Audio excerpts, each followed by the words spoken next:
Hello, everyone. Welcome to the 205th episode of the Spiritual Brainstorm. Sorry, I haven't been posting many videos, but I'm kind of out of inspiration at this point. I've covered so many topics. So if you happen to watch this video and you have some kind of pressing question or something that I haven't addressed yet in my videos, then feel free to comment below and I'll be looking at it and try to come up with an answer to whatever your query is. So just a short video on an insight that I had, just a thought randomly popping into my head, and that is that there is a clear kind of discrimination or discrepancy between the way that we value masculine energy and masculine action and feminine energy and feminine action. And here I'll just go back to the very basic principle of masculine energy is manipulating the outside and feminine energy is very much manipulating the inside. That is, when you're heavily into masculine energy, then if you feel something is wrong, you're going to try to fix something outside of yourself, like rearrange the furniture or build something new or start a new project or fix something on the outside, like clean your house or whatever. If you're very much into the feminine, then you're trying to manipulate your inner workings of your own body to try to balance things out, like trying to do introspection and see where things are happening in your body, where's the pain, where the message is, what is it trying to tell you, and trying to solve it that way. And normally there should be a kind of a feedback loop between inner work and outer work. And also a mirroring effect whereby when you shift something inside of you, normally the outer reality should respond. And by the same token, when you shift things around in your outer reality, then your inner reality should respond as well. So the simple thought experiment is, you go into a room with 10 people that are depressed and sulking. Like, just try to imagine you're on the metro station. And I've done this many times before. And people pull long faces or depressed and stuff. Very often they're just like in their thoughts and in their phones and stuff. But I'm not always like this, because obviously I'm also sometimes just in the grind and scrolling my life away just like anyone. But sometimes I just smile around and look at people. And when I, catch somebody and we stare at each other for just a brief second, I smile and I say, hi. And it propagates this kind of good vibe or feeling whereby technically I didn't do anything. I didn't fix that person's problems. I didn't go into his house or whatever. But, just exchanging that smile, it can work miracles, and that is kind of the power of feminine energy. And I think we've all, as men especially, we've all kind of felt it when a woman that is kind of radiating this kind of joy, beauty, and just like a walking piece of art that walks into a room, it changes everything to the feel of, the room, and the vibes and everything. And, there's even this joke that, that Chris Tucker was talking about, saying, if you're in a neighborhood where there's only women and children walking around and it's a safe neighborhood. And if you're in a neighborhood where there's no women and no children and only men just walking around, then you're like in deep trouble.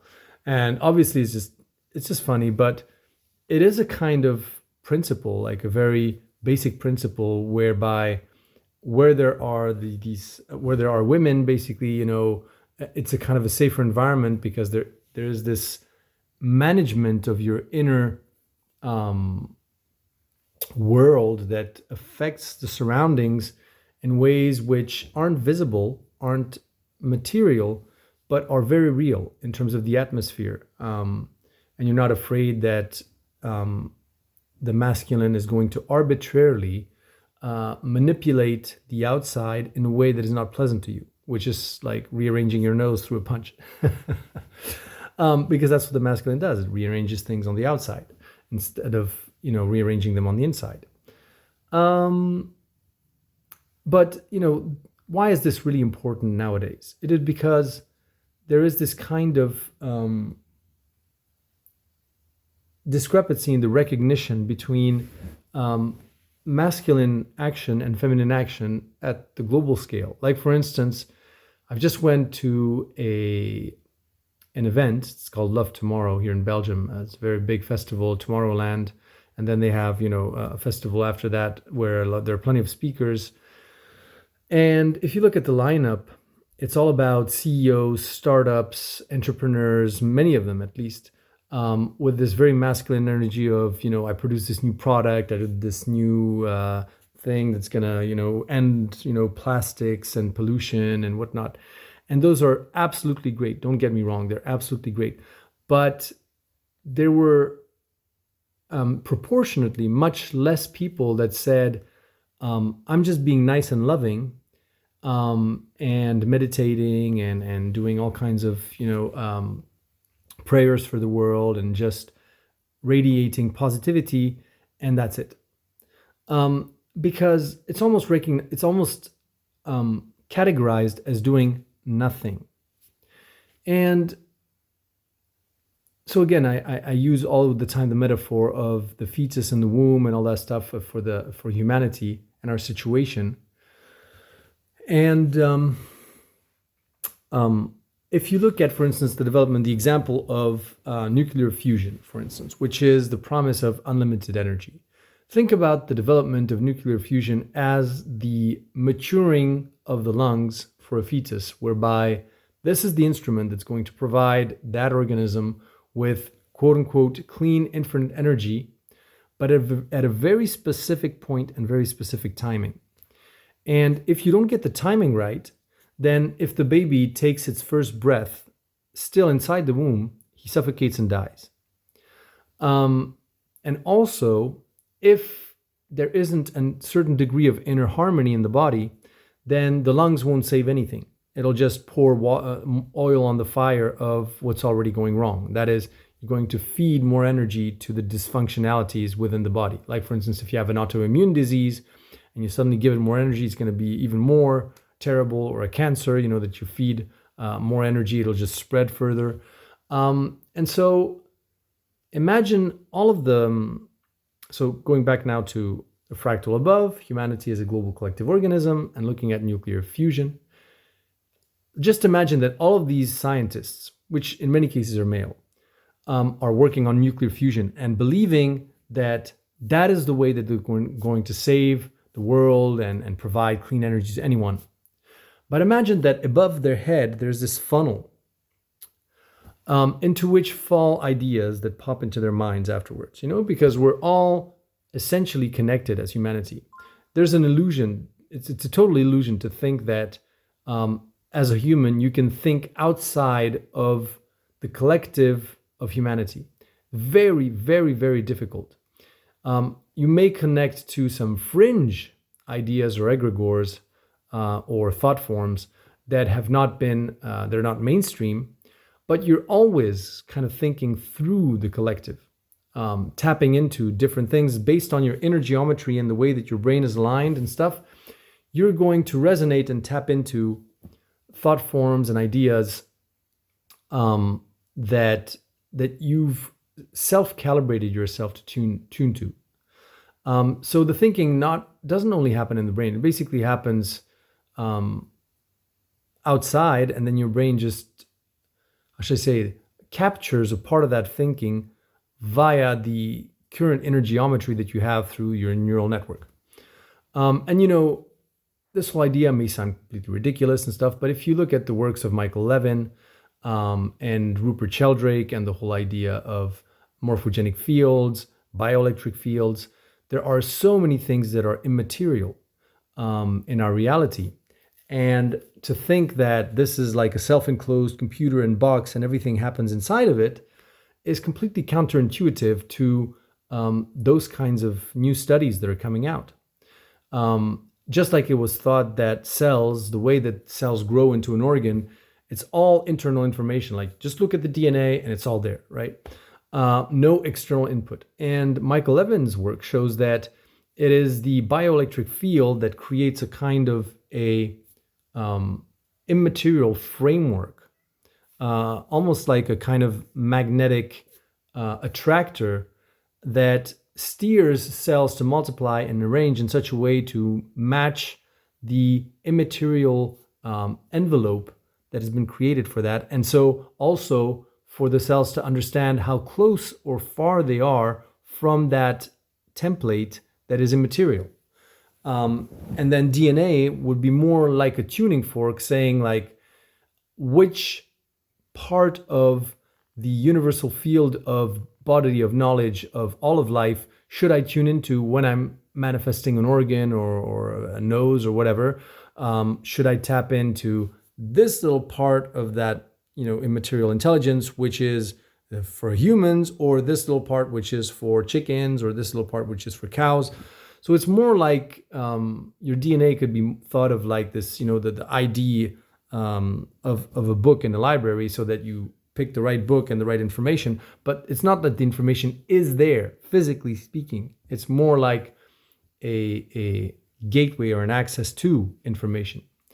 And so come back to that idea of those scientists that are working on nuclear fusion and this funnel that is above their heads and their inner geometry that is downloading some of these ideas from the collective.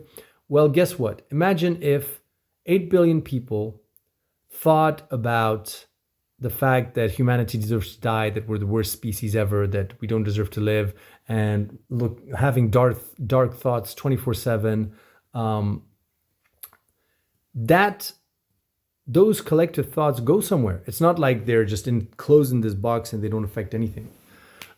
They influence the pool of ideas that is available, that is descending down in that funnel, and that feeds these same scientists that are working on nuclear fusion, for instance. And so imagine that humanity has these dark thoughts, and these scientists that are working on the fusion, they're tapping into bad or not very precise or some kind of dangerous ideas about nuclear fusion, which makes them do mistakes, a very deadly mistake, which sets off sort of a huge cataclysm, like a major explosion that creates, all kinds of disasters and nuclear, radioactive waste, or, something terrible, and causes a mass extinction event for all of humanity. You understand that there's a feedback loop there. That is that any new kinds of ideas that people have, or any new actions that scientists take on the outside, have to be matched with a collective consciousness evolution, which ensures that the global body of thought that humans are constantly interacting with and feeding with their daily thoughts and their daily inner state of being, that those thoughts don't turn too negative, because otherwise you run the risk of self-destruction, because of many of the people that are working with these technologies are not super self-aware of this whole process of where their thoughts actually come from, why this idea pops into my mind and not another idea.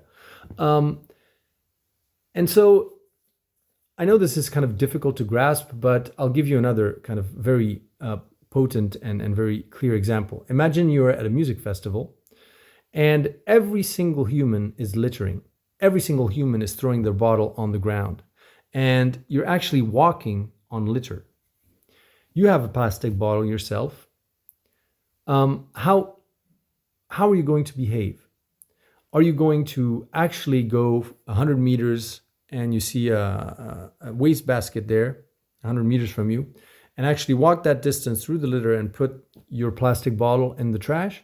Or are you going to say, you know what, screw it. You know what, what's my little extra bottle going to add to all this trash? I mean, everybody's acting irresponsibly. Why should I be the only one to behave responsibly? So the behavior of others and the kind of environment that they create for you influences you, and it's very, very, very difficult. It requires an intense amount of inner strength and will to disconnect yourself somewhat from this ambience, this general environment that you're in, and act in a way that defies the sort of baseline of everybody else. And that's kind of natural. It's just, human mirroring and socialization and all kinds of other mechanisms are there to ensure that kind of homogeneity and um, um, feeling like you belong and all that stuff. But now just understand that the plastic bottles now become dark thoughts and bad ideas, and you see that it's the same principle. It's just we think it because it's a material it doesn't matter, but it does. And so again, it's great to celebrate the scientists that make breakthroughs in nuclear fusion, but I feel that we need to celebrate more the people that are calling for meditations for peace, or doing some inner work to love yourself more and heal your trauma and all these kinds of things, because it's not like there's an end product at the end. Like, it's not like you have a new iPhone or something. But to me, it is what kind of maintains the balance between the innovations and the likelihood that we're going to self-destruct. And the problem is, there is no way that I can prove this. There's absolutely no way, unless I have 36 or 100 parallel universes that are simulated, and then I can run counterfactuals and say, you know what, scrap all the meditation and all the inner work of being peace of mind and all that stuff, and let's just go full technology and see where it leads. And we just don't have that. We only have a one shot at this, right? Sadhguru was speaking at the Love Tomorrow Festival, and he gave a potent metaphor. He was saying, for all those that like to underline how it's great to fail, to learn from your mistakes, try do that skydiving, right? You only get one shot at that. If you make a mistake skydiving, there's no learning from your mistakes. It's over. You're dead, right? And so the same applies to humanity. So we only have one shot at this. Like, it's not like we can say, you know what, let's test this theory and stop all the collective meditation, all of the kind of feminine energy of like loving yourself more and trying to think more positive thoughts and be more loving, and let's just go all 100% science and we don't have that luxury. We don't have the luxury. So really, like, imagine like there's a funnel above your head, and there's these people that are trying to fix their inner issues and traumas or whatever. Imagine that they're like a filter above your head, a filter that catches some of these bad ideas that otherwise would trickle into people's minds, and they would maybe act on them. Who knows? They act like a filter, or a kind of blocking mechanism, kind of purifying that mind space for humanity. Immaterial mind space, or let's call it the noosphere, like Teilhard de Chardin would. And yeah, I mean, I think that deserves a lot of recognition, because it's an important work that is being done. And again, like, the timing of this has to be absolutely perfect. That is, you can't fire the first nuclear fusion reactor when humanity is still at each other's throats, because otherwise we'll just use it for nefarious purposes and just try to destroy the enemy or whatever, some other humans. So yeah, which is the equivalent of a baby trying to breathe while he's still inside the womb, not fully formed, right? So and I think that we're going into the right direction. Don't get me wrong. I just think that there needs to be a more conscious recognition of the very important role that the immaterial dimension of action actually takes.